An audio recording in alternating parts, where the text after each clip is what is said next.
সারা জীবনে যে ঘুম পাচ্ছে বলেই তো লাইফটা শেষ করে ফেললে। পরীক্ষা আছে আজকে থেকে, যদি চিন্তা করি আজকে কত 26 তারিখ না, তাহলে এ পাশে আর 4 দিন, ও পাশে আর 30 দিন, 34 দিন আর 5 দিন, আর 39 দিন বাকি আছে। এই 39 দিনে পড়তে হবে কতগুলো সাবজেক্ট জানো? পড়তে হবে কতগুলো subject? Physics, chemistry, math, biology, Bangla, ইংরেজি, প্রত্যেকটার 2টা করে পত্র, 12টা করে সাবজেক্ট, চ্যাপ্টার আছে 49টা, দিন আছে 39টা। একদিনে কি একটা করে চ্যাপ্টার শেষ হচ্ছে? শুধু বই পড়া লাগবে তা কিন্তু না, টেস্ট পেপার সলভ করা লাগবে, মডেল টেস্ট দেওয়া লাগবে, যেগুলোতে সমস্যা আছে সেগুলো রিভিশন করা লাগবে। সময় আছে মাত্র 39 দিন। ঘুম পাচ্ছে, মনোযোগ দিতে পারতেছি না, আড্ডা দিতেছে এক একটা।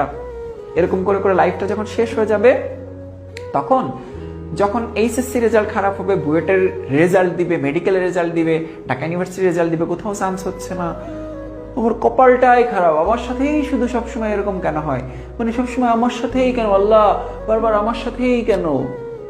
তো পড়াশোনা করবে না, তোমার সাথে হবে না তো কার সাথে হবে? তুমি যদি ওইভাবে পরিশ্রম না করো, তুমি যদি সঠিক সময় সঠিক পরিশ্রমটা না করো, তো কপাল তো তোমারই পুড়বে, তাই না? এই মুহূর্তে যারা মনোযোগ দিয়ে পড়াশোনা করতেছে, কপাল তো তাদের পুড়বে না, কপাল পুড়বে তোমার। ঘুম পাচ্ছে, মনোযোগ দিতে পারতেছি না, মাথার উপর দিয়ে যাচ্ছে। এই টপিক যদি মাথার উপর দিয়ে যায়, তাহলে 9-এ না, ক্লাস 1-এ ভর্তি হওয়া লাগবে তোমাদের সবার। ক্লাস 1, একদম সত্যি কথা। এইসব টপিক যদি মাথার উপর দিয়ে যায়, তাহলে বেসিকে কত ঘাটতি আছে সেটা মানে বুঝে নাও। বলতেছি যে এই টপিকের সিকিউ এমসিকিউ সবগুলো আমি ধরে ধরে সলভ করাবো। কেমিস্ট্রি প্রথম পত্র দ্বিতীয় পত্র সবগুলো সিকিউ এমসিকিউ ধরে ধরে পড়াবো। তাও যদি পড়াতে যে বেসিকে সমস্যা হয়, অলরেডি কিন্তু ক্যাপশনে লিংক দেওয়া আছে, প্রত্যেকটা চ্যাপ্টারের সবগুলো বেসিকের ক্লাস দিয়ে দিচ্ছি, বিনিময়ে কোনো টাকা দেওয়া লাগতেছে না। তাও ভাই প্লিজ পড় ভাই পড়। তোমার লাইফটা যদি সুন্দর হয়, তাতে আমার লাভ হবে না, লাভ হবে তোমার এবং তোমার বাবা মায়ের। এতদিনের কষ্ট, এতদিনের পরিশ্রম, এতদিনে তোমাদের পিছনে টাকা ইনভেস্টমেন্টটা, সেটা সার্থক হবে। তো এত বলদ কেন তোমরা, আর এতটা নির্বোধ কেন যে এখনো পড়াশোনা করো না? আগামী বছর এই সময় 2023 সালের এই সেপ্টেম্বর মাসে চাইলেও কি বুয়েটে ভর্তি পরীক্ষা দেওয়া যাবে? চাইলেও কি তুমি মেডিকেলে ভর্তি পরীক্ষা দিতে পারবা? চাইলে কি ঢাকা ইউনিভার্সিটি ভর্তি পরীক্ষা দিতে পারবা? কোনো চেঞ্জ করার সুযোগ নেই, তোমার লাইফ একদম ফিক্সড হয়ে যাবে।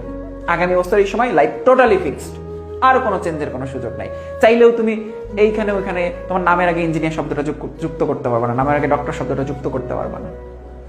তাহলে যদি সুযোগ থাকে আর মাত্র এই কয়েকটা মাস,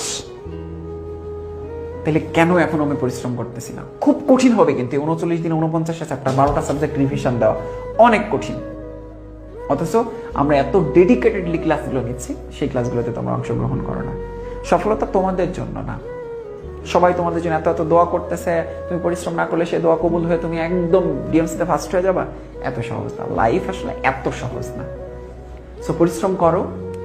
আমরা যে পরিশ্রম করতেছি সেটার অন্তত মানে সেই ডেডিকেশন মূল্যটা বোঝার চেষ্টা করো। ইনশাল্লাহ রেজাল্ট খারাপ হওয়ার কোনো সুযোগ নাই।